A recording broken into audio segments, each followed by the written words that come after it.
નંદીગ્રામમાંથી ઉમેદવારી પત્ર દાખલ કર્યા બાદ શુભેન્દુ અધિકારીનું હુંકાર, બંગાળમાં ભગવી લહેર વચ્ચે કમળ ખીલશે।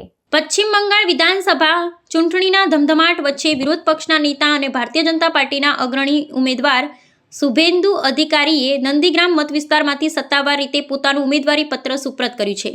ઉમેદવારી પત્ર દાખલ કરતા પૂર્વે તેમણે એક વિશાળ જનસંપર્ક યાત્રાનું આયોજન કર્યું હતું, જેમાં કેન્દ્રીય મંત્રી ધર્મેન્દ્ર પ્રધાન સહિતના વરિષ્ઠ નેતાઓ અને પ્રચંડ સંખ્યામાં સમર્થકો ઉપસ્થિત રહ્યા હતા। આ શક્તિ પ્રદર્શન થકી તેમણે શાસક પક્ષ સમક્ષ પોતાનો મજબૂત રાજકીય દાવો રજૂ કર્યો છે। ઉમેદવારી પ્રક્રિયા પૂર્ણ કર્યા બાદ પ્રસાર માધ્યમો સાથેની વાતચીતમાં શુભેન્દુ અધિકારીએ દ્રઢ આત્મવિશ્વાસ સાથે જણાવ્યું હતું કે રાજ્યમાં વર્તમાન સમયે વ્યાપક ભગવી લહેર જોવા મળી રહી છે અને બંગાળમાં ચોક્કસપણે કમળ ખીલશે।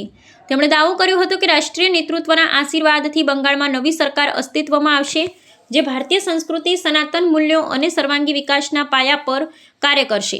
અત્રે ઉલ્લેખનીય છે કે નંદીગ્રામે જે ઐતિહાસિક મતવિસ્તાર છે, જ્યાં ગત ચૂંટણીમાં તેમણે વર્તમાન મુખ્યમંત્રીને પરાજયનો સ્વાદ ચખાડ્યો હતો। પરિણામે આ બેઠકનું રાજકીય વજન અત્યંત વધી ગયું છે। આ વખતની વિધાનસભા ચૂંટણીમાં શુભેન્દુ અધિકારી નંદીગ્રામની સાથોસાથ ભવાનીપુર બેઠક પરથી પણ ચૂંટણી જંગમાં ઝંપલાવી રહ્યા છે। બીજી તરફ શાસક પક્ષ તૃણમૂલ કોંગ્રેસ પર વળતો પ્રહાર કરતા નંદીગ્રામમાં પોતાના પ્રચાર સઘન બનાવ્યો છે અને વિરોધ પક્ષના આ મજબૂત ગઢમાં ગાબડું પાડવા કમર કસી છે। આગામી એપ્રિલ માસમાં 2 તબક્કામાં યોજાનાર મતદાન અને ત્યારબાદ મે માસની શરૂઆત જાહેર થનારા પરિણામો પૂર્વે પશ્ચિમ બંગાળના રાજકીય માહોલમાં ભારે ગરમાવો આવી ગયો છે અને આ પ્રતિષ્ઠિત બેઠકોના પરિણામો પર समग्र राष्ट्र की नजर मंडायली है। बंगाल की परिवर्तन की राह पे चल पड़ा है। अभूतपूर्व विजय होगा। बंगाल को बचाना होगा। बंगाल की जनता इस बार बंगाल को बचाएगी।